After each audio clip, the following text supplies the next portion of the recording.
Good evening, everybody. This is Marty from Dawgs blog. This is a combination of noontime report and, I guess, podcast. There's only half a day. We were out of there a little before noon today. Court was scheduled to start at 9. Judge was on the bench at 9:06 talking about some little bit of business here and there. The jury was up around 9:14.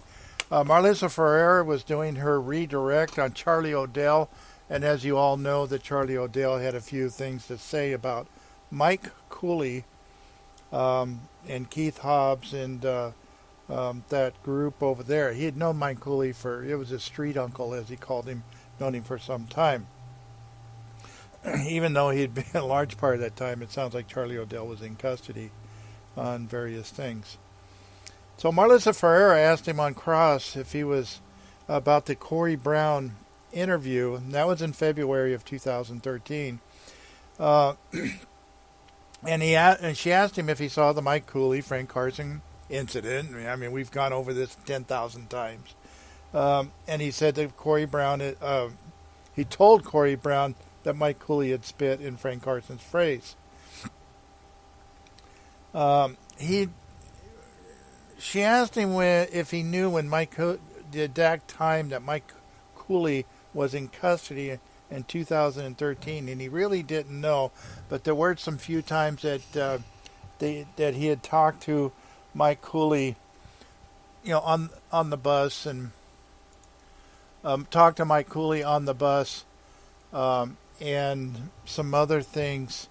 I guess at the in the jail and stuff.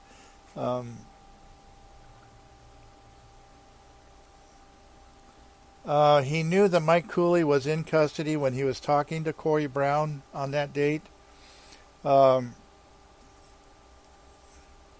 Mike Cooley information that he got, Cooley making some of those admissions, like on the bus going to court, where he knows that the kid is dead and things like that. And that was after the Corey Brown interview, is what Cooley is saying. ODELL is saying. Corey Kaufman had owed Mike Cooley apparently a little bit of money. It sounded like it could have been a fairly large amount. I don't know. And he didn't know. Apparently, Cooley had told ODELL that Corey Kaufman had sold some antiques in Sonora and never returned back to Cooley's house to give him his share of the money. Cooley made it sound like it was several $1,000s, but he really wasn't sure. He really didn't know. And he never, ODELL never knew if Kaufman ever paid Cooley back. Mike Cooley never identified who he had left. He said he had left somebody in Sonora at a pig farm. It'll teach them to, fuck with my motherfucking money, that type of thing. They also talked about, in the Corey Brown interview, he said something about a guy named Danny and somebody by the name of Johnny Miller. That was objected to. I don't know who these people are. And the objection was sustained, so I don't know what that's all about. But he did mention a guy named Danny and Johnny Miller. She had to move on. ODELL said that Mike Cooley said he did need to find his son. Charlie ODELL said he felt, just a speculation on his part, he doesn't need to find him. He knows where he's at. He did tell Corey Brown he didn't know for a fact that Mike Cooley did it. ODELL was released on 3/26 of 2012. Mike Cooley was released sometime before that, and it sounded like quite, I don't know how long ODELL was in custody on this. I think it was only just a short period of time, but Cooley had gotten released before he did. The incident in Escalon where he went and picked up Mike Cooley, Keith Hobbs, and Eula Keys, shortly, within days, he said, of getting released from custody. Remember, he was released on 3/26 of 2012. Their theory date of Corey Kaufman was 3/30/2012 that he disappeared. Kevin Pickett says it was 3/29, March 29, 2012. So that's an interesting date that everything seemed to come together at one time there. But he wasn't sure exactly when it was. He got released. I believe they figured out it was a Monday that he got released. So this happened, he said, like on a Wednesday or Thursday. Thursday would be the 29th. According to Kevin Pickett, that's the night that Corey disappeared.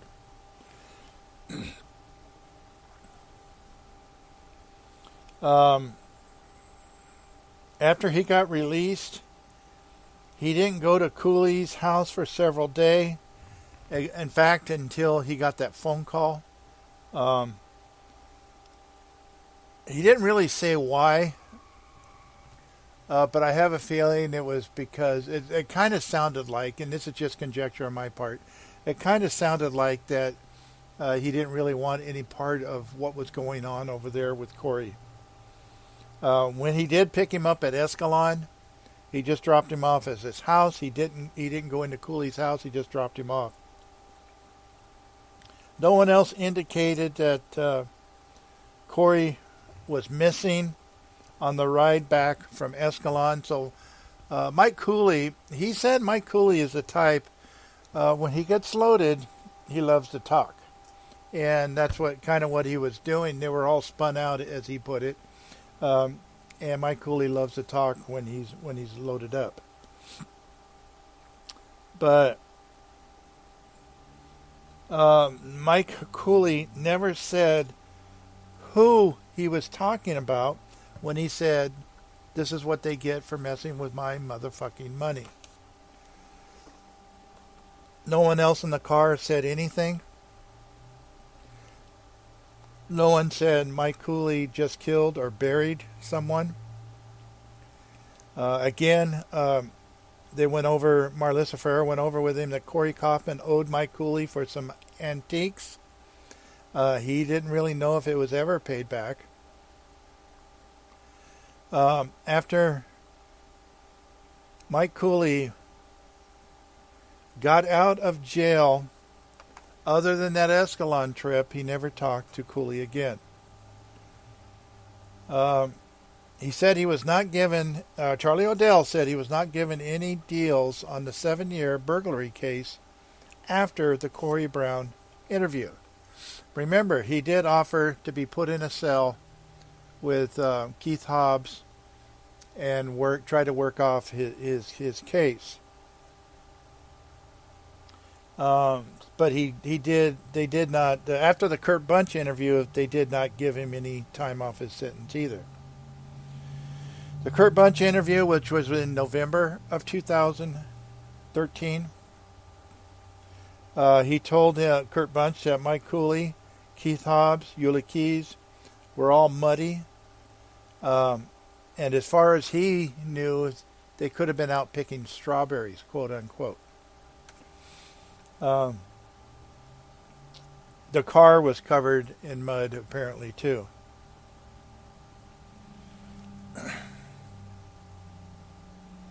He said he did see Mike Cooley chase someone out of his house with a knife. It was a white guy, a little bit older than him, a white guy. He did. Apparently, it was Ronald Cooper that he had chased out.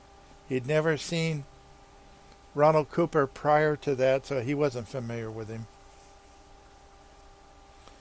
He said he had received information from his wife. Now remember, he said his wife had told him some information that she had read in the media through the Modesto Bee or something. But I don't know. It could have been Dawgs blog too. I don't know. They didn't really say. But SOB quit writing articles after a while, so I don't know. But he said his wife, he received information from his wife after it was 2015.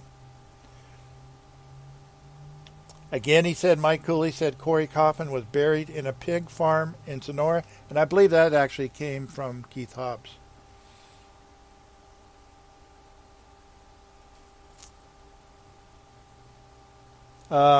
He was not aware of any street rumors running around the community, and that's like there's a grapevine that goes very strong within that community there. During that interview with Corey Brown, he did have an attorney with him. He says the attorney advised him. I think it was his attorney's name was Windsor. And the attorney said, just tell the truth. And he said that's what he did.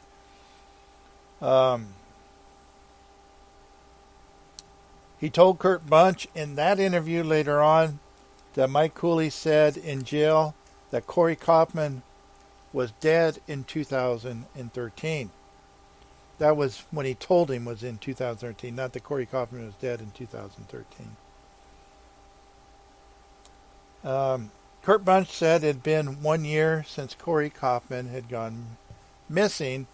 And Kurt Bunch also in that interview says, well, we know who did it. It wasn't Mike Cooley. He had nothing to do with it. So he was just shining on the information that somebody's giving him direct information to a homicide, and Kurt Bunch was shining it on. He said when he was talking to Kurt Bunch, he also corrected his information about the incident at Mike Cooley's house and the Intrepid and the Monte Carlo. Apparently, he said he had two cars over there. The Intrepid there was a dome light that was on in one of the cars.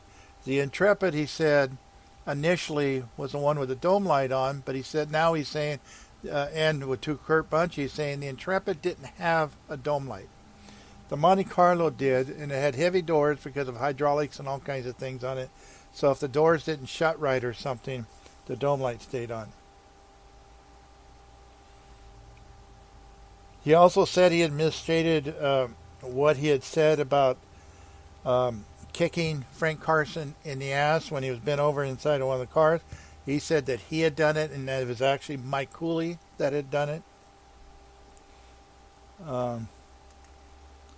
And it was not him, but it was Mike Cooley that had spit in Frank CARSON's face.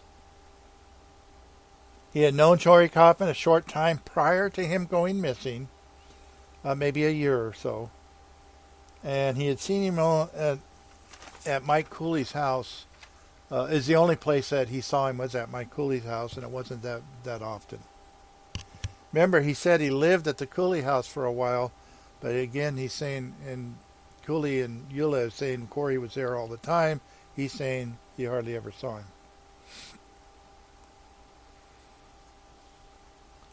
him.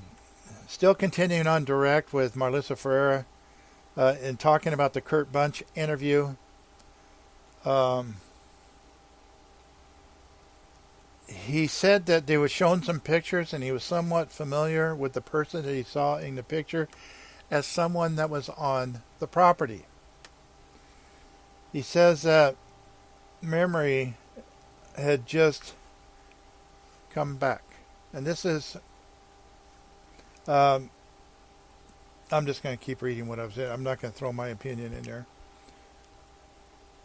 This was the first time he had ever said that was on the stand.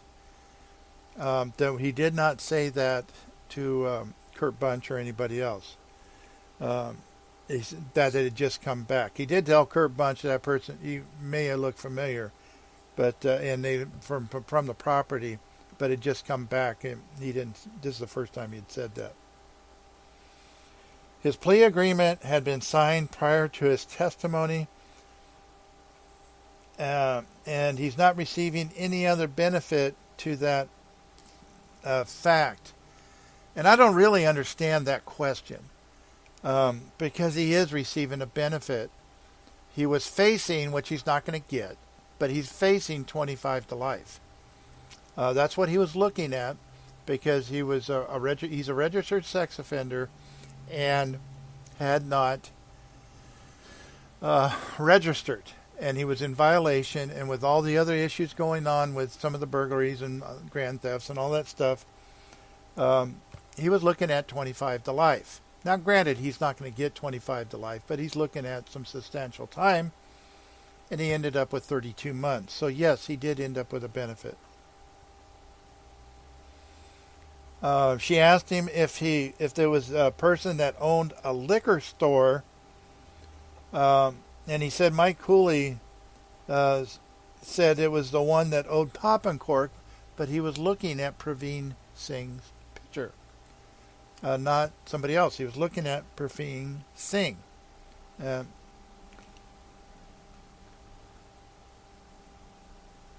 Frank Carson had come to his house along with the two Middle Easterns, either Hindus or Arabs, and they were knocking on his windows and saying stuff like tweakers and you'll get what you deserve, blah, blah, blah, blah.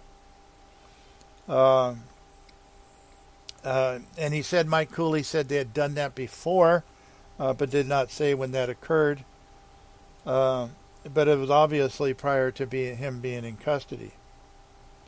He did also live with Linda Sue Burns for a while, just before he went into custody, and that was at her house in Keys, and I believe that was prior to her house catching on fire. In the Kurt Bunch interview, he talked about people that were booby-trapping the fence. There was a hole that went under the fence. We've talked about this before, and he says there was, he saw a board and some barbed wire, and three guys that were Middle Easterners that were working on that hole, putting that board down with barbed wire on it. He described them as Hindus or Arabs.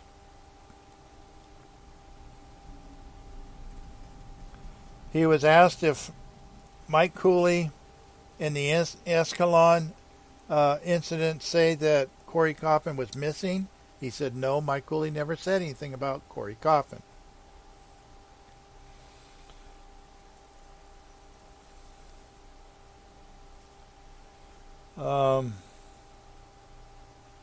He did see about 5 instances now about Arabs in the back lot. And when we say the back lot, we're talking about the Carson property. And that was unknown time before he went to jail. And he said there was an incident. He never talked to Mike Cooley. After the Escalon incident, he never did talk to Mike Cooley about the people on the back, in the back lot. But he said he did hear someone say something about booby trapping somebody in that fence. Remember, he was out back smoking a cigarette. Everybody was in the house. He had had enough meth. Everybody was getting spun out. He said he was spun out. He was sitting there smoking a cigarette, and he saw these people back there. But methamphetamine doesn't affect his memory, is what he also said. He was asked if he told Kurt Bunch that Keith Hobbs said something about a hog farm. And he was asked, and he said Keith Hobbs had said something. Keith Hobbs and Mike Cooley, he said, have a hate-on-hate relationship. Apparently they didn't like each other. Remember, Keith Hobbs is Eula Keys' son. Keith Hobbs was always talking about Mike Cooley badly and vice versa.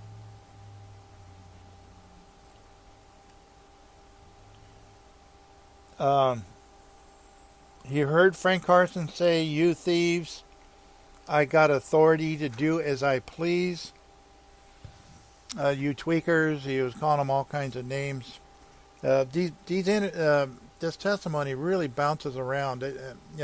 I'm not picking and choosing what I'm writing down. I'm writing it down exactly as I have it, as they say it, and it's bouncing around all right. And I know it's kind of tough to follow sometimes.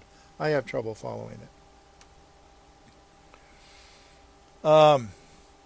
He said that Mike Cooley, when Frank Carson was over there, Mike Cooley only said, "What are you doing in the vehicle?" And Frank Carson said he had authority to do as he wants.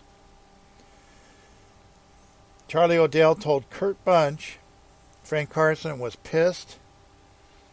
Said Marlissa Ferreira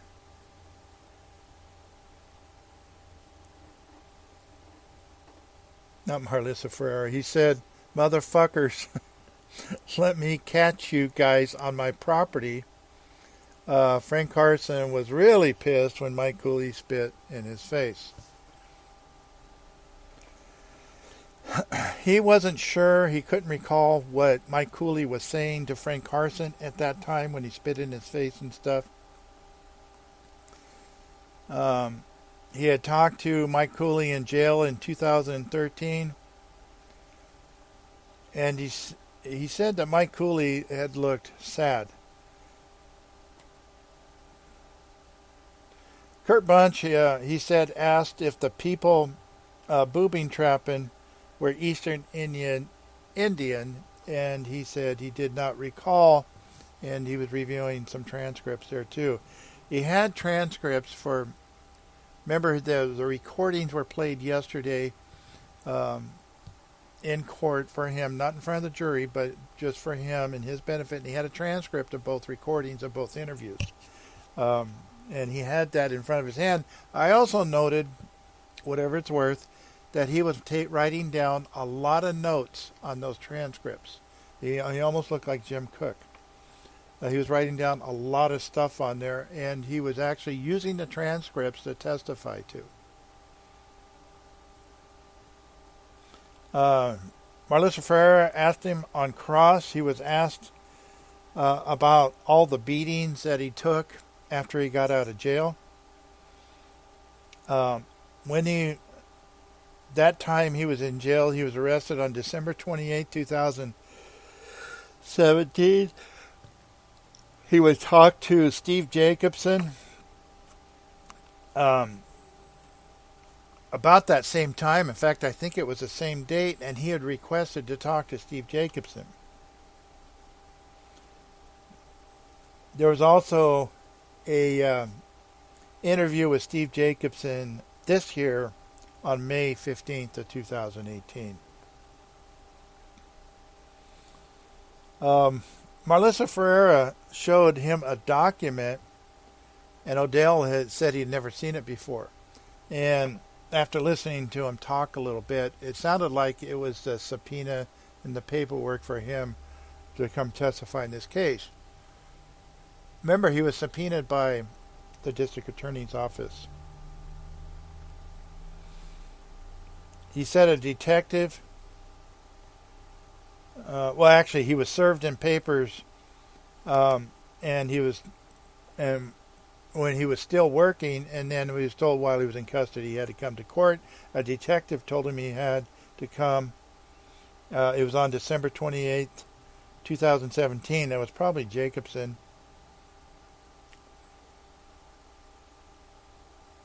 And he was told by Jacobson that he would be called as a witness for the prosecution. Remember, the defense had initially subpoenaed him. He refused to testify in the prelim. He was in prison at that time. So they finally just sent him back to prison. Judge Iniga said she'd force him to talk, and she never did. But he was originally subpoenaed by the defense, and now he's testifying for the prosecution after coming to an agreement. He said he got a hold of Jacobson, not the other way around. He told Jacobson about the assaults. He also gave consent for the district attorney's office to retrieve his medical records from when he went to the hospital after the meetings.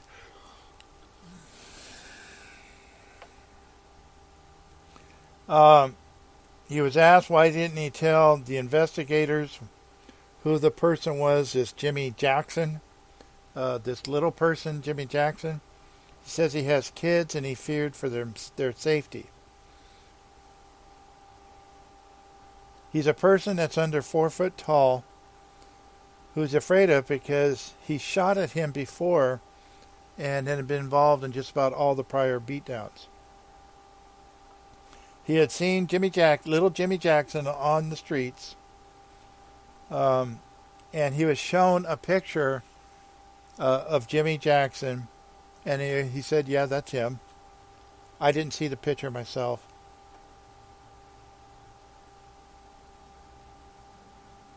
Marlissa Frere had some evidence that she wanted the judge to take judicial notice of, and it was presented to the judge, and it didn't sound like she was going to do it.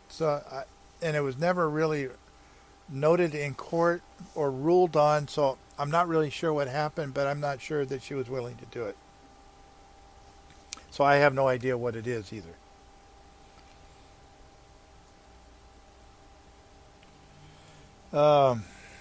She asked Charlie O'Dell if the laser pointer incident, he said he had 2 different color lasers on him, a red and a green, in the back of the Cooley property. That's not part of his testimonial agreement. Okay. He had never mentioned that earlier, prior to anybody prior. He says he is telling the truth about the lasers, and the first time he said that was in court. He said, why? She asked him why didn't he say anything. He says nobody asked. He volunteered all this other information, but I guess they had to ask for that specific information.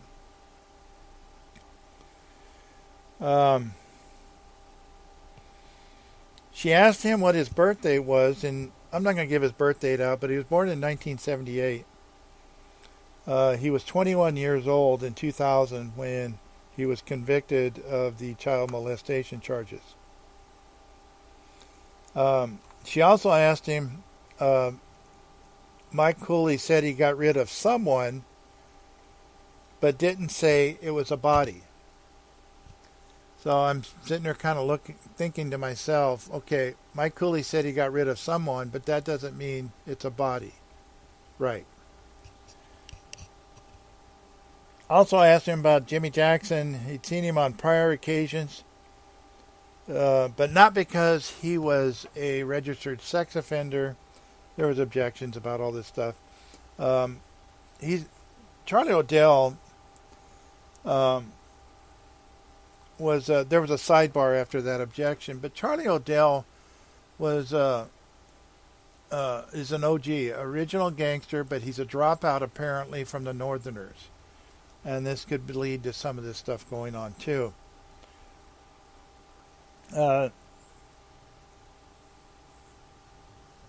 Little Jimmy Jackson had shot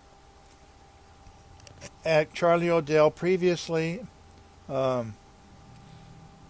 Apparently there was another person that was with O'Dell. They didn't say anything about it, didn't say anything in all the interviews that they did. He says he never had problems with Jimmy prior to being a witness, but that's not what it sounds like he's saying. Again, Jimmy is a gang member and runs with the OGs Southside. That's original gangsters, Southside. Prior to being a witness in the CARSON case, he was asked about the 288, 290 registrant issues, but he was only beaten since he was a witness in this case.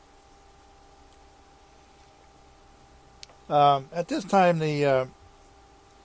Marlissa had no further questions. We took a break. The jury went out at 10:33, back up at 10:57. That wasn't too bad considering the way things have been going. And Percy Martinez started his cross again. He asked about the February 8th, 2013 interview with Corey Brown, And the November 18th, 2013 interview with Kurt Bunch, and he said that he had told the truth both times. Percy Martinez asked him if the events were fresher in his mind at that time than they are now. And he's saying, well, yeah, probably. Now he's saying some things that had never been said before. And again, he's saying, well, they just come to my mind. That I believe. He signed an agreement on October 25th, 2018 about his agreement to testify in this case. Kurt Bunch, he said, had asked ODELL if he had seen these guys, meaning the pictures, before, and he said he didn't know to Kurt Bunch. This is with Kurt Bunch and John Evers. And this was at Avenel State Prison. He showed Praveen Singh's picture and asked if Charlie ODELL asked if he owned Pop and Cork. He said he did not recall saying that, but it's in the recording. He said one photo did look familiar, but he was not sure at that time it was the same person that was in the yard. So in 2013, he wasn't sure if that was the person in the yard, but in 2018, he is. He did not say to Kurt Bunch he saw a familiar guy on the property. He's only saying it now. He said he never said he saw that person 5 times. They talked about at age 21 he was convicted for lewd and lascivious acts with somebody under 14. He also said that Mike Cooley said they went to get rid of somebody.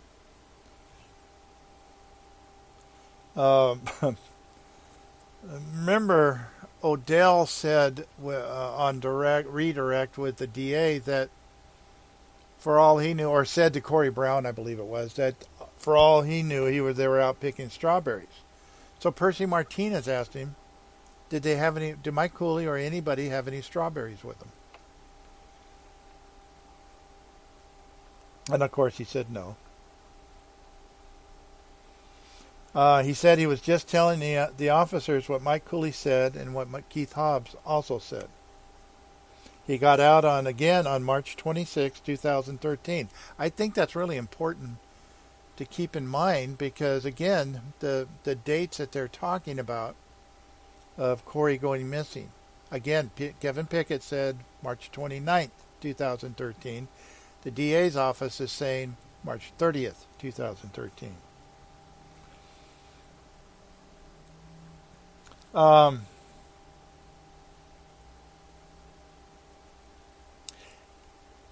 He was asked if he remembered again what day of the week it was, and he said he thinks it was a Wednesday or Thursday, and that would be about right. If what he's saying is true, it was just a couple days after he got out. And Percy says, well, you got out on the 26th of March, and there's only 5 days left in the month. And then Percy asked him that he never said anything about lasers being pointed at him, and he's saying there's 2, a red and a green, until he was on the stand. He never mentioned that before. He says he was never asked. Kurt Bunch never asked if he saw any persons on the property or lasers pointing at him, so he never said anything until he was on the stand. He saw people on the property about 5 times prior. Talking about the little person again, had shot at him before in 2017. I don't know. That doesn't make sense to me. That date doesn't make sense, but okay. He talked to Steve Jacobson in May of 2017, told him about the beatings, but did not recall if said shot at by the little person or anyone else. He told him about being stabbed, the little person in the assault and the beatdowns, being stabbed in the back and beaten several times within a few days. He said the little person was on 9th Street when he was shot at, and this was apparently after his trip to the hospital. It sounded like the guy that shot at him was rolling down the street in a car. Little person drives a car and shot at him over by a store next to the apartments where his brother lives. And it was December 13th, 2017 when he was shot at.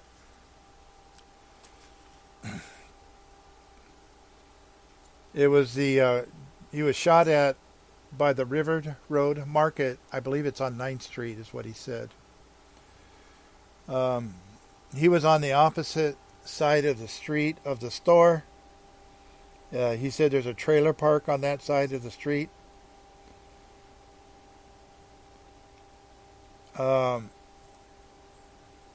He wasn't sure if the little person was by himself, and he was coming back from the park. He had just gotten off of work. He was working at the recyclers on 9th Street. He saw the car coming.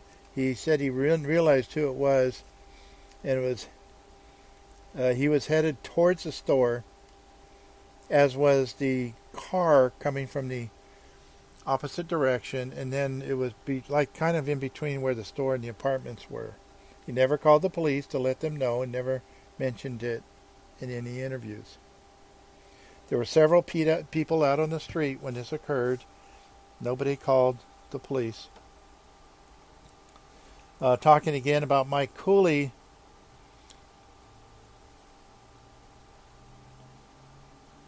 Again, knowing that Corey Kaufman was dead, Mike Cooley had told him that in the jail in 2013. And Mike Cooley said he had gotten rid of someone. And Charlie ODELL didn't want to know anymore after Cooley said that. And he said that this is some bad juju going on or whatever. He didn't want to know anything more. He said Mike Cooley was also loaded on dope at that time when he picked him up in Escalon. And he said when he's loaded, Mike Cooley talks a lot. When he talked to Corey Brown, they were arranging to have Charlie ODELL be cellies with Keith Hobbs to try to get more information. So he was going to try to work off his beef, whatever beef he had at the time. He didn't know how long he was in custody with Mike Cooley because Mike Cooley got released and he really wasn't sure when that happened. He told Kurt Bunch that Keith Hobbs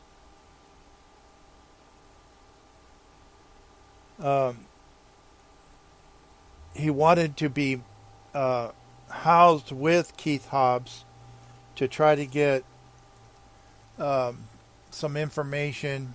So he tried to work this deal with both Corey Brown and Kurt Bunch. He was trying to get information to help his case, quote unquote. That's what he said. He was never able to get the information. And he went to prison on June 21st, 2017. And Mike Cooley was obviously released long before that. He never saw Corey Kaufman again after March 26, 2012 release. He says in early April, he did go to Mike Cooley's house. And that's when he saw Corey Kaufman's bike over there, and apparently maybe some other things, but mostly Corey Kaufman's bike. He did not see anyone on Frank Carson's property prior to going to jail. in 2012, nor Corey Kaufman going over there. But Keith Hobbs did admit that he was going over there taking some property. He told Corey Brown that Keith Hobbs said that Mike Cooley did kill Corey Kaufman.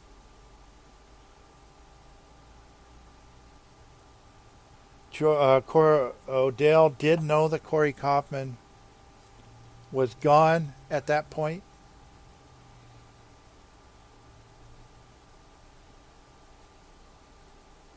He said that it was pretty fucked up what he was hearing. He really at the time didn't really want to get involved in the situation, but was more than willing to a little bit later on, trying to work off his beef.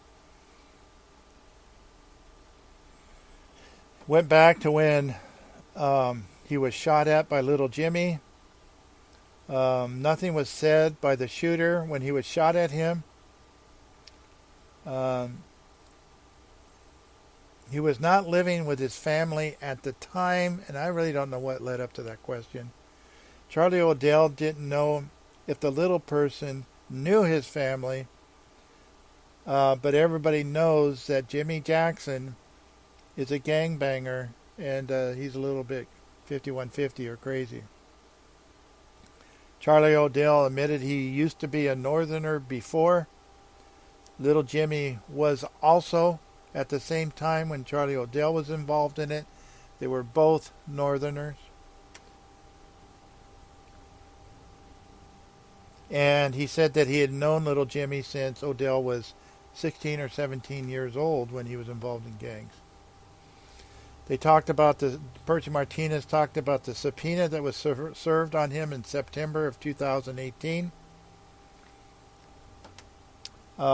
When he talked to Jacobson in 2017, he was not aware. He was a witness in the case, he said. And he refused to testify in the preliminary hearing. And he said he was never subpoenaed until he was subpoenaed by the DA's office.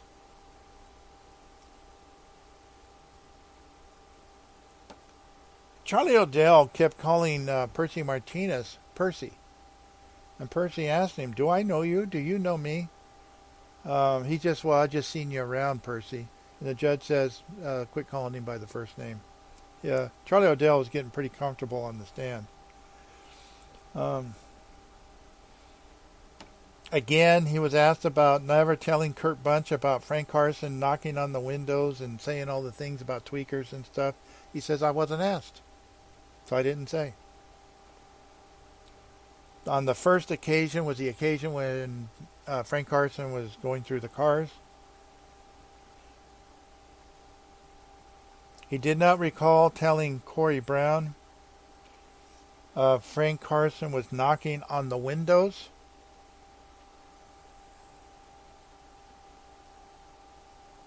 And Judge Aniga stepped in and asked him if he had heard himself, if he heard it personally, meaning had he heard it personally, or did he personally tell Corey Brown that Frank Carson had knocked on the windows? He says, "No, ma'am." So he never said it before, basically, is what he's saying. He lived with Linda Sue Burns in 2012. He was living there with his wife, and some other lady lived there. Remember, Linda Sue Burns testified that Ricky Cooley's been living with her for some time. He was not there when Linda Sue Burns' house burned down. He's not sure exactly when he moved out. So this time it was 11:45. The jury was going to be released at this time. They were planning to do it this day. There's a juror that had an issue.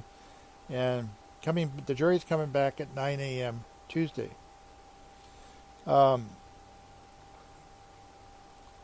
After the jury left and Odell went off the stand, Judge Zuniga, Marlissa Ferreira had turned over some discovery apparently, and she asked the attorneys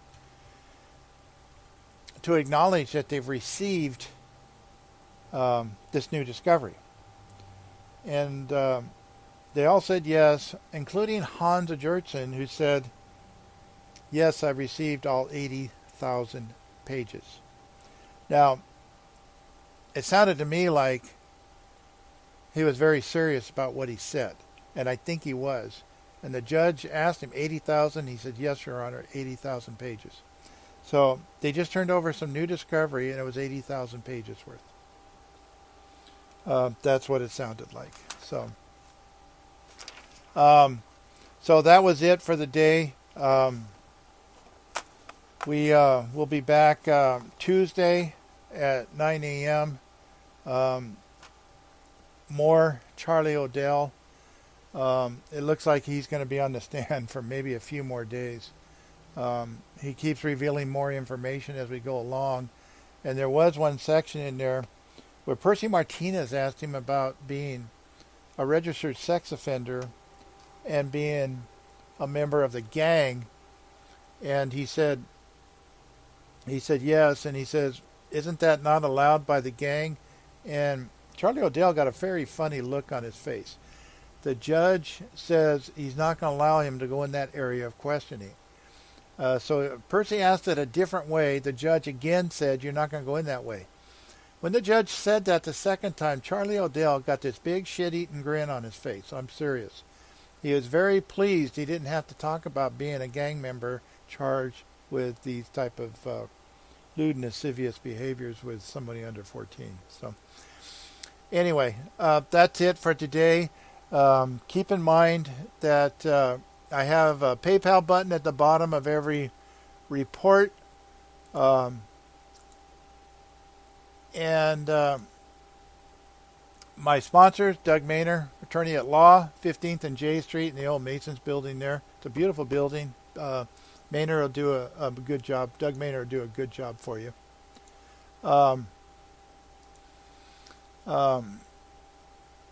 Also, Merced Tile Supply. And I'm really apologize, people. I've been really tired lately. This thing has really worn me down quite a bit. I'm kind of off my game a little bit the last few days. But Merced Tile Supply, and talk to Doug over there. He'll take care of you. The numbers and addresses and stuff are on my website. Just look for the videos that I have of both my sponsors. And I also have T-shirts, still have T-shirts for sale if anybody's interested in T-shirts. So remember what I say. And if you ever want to get a question to me, a comment to me, send it on Facebook through Messenger, send an email, send me a text.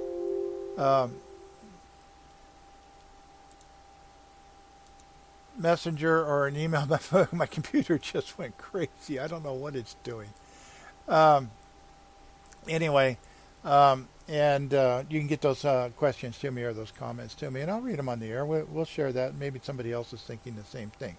Remember what I say. Don't take my word for it.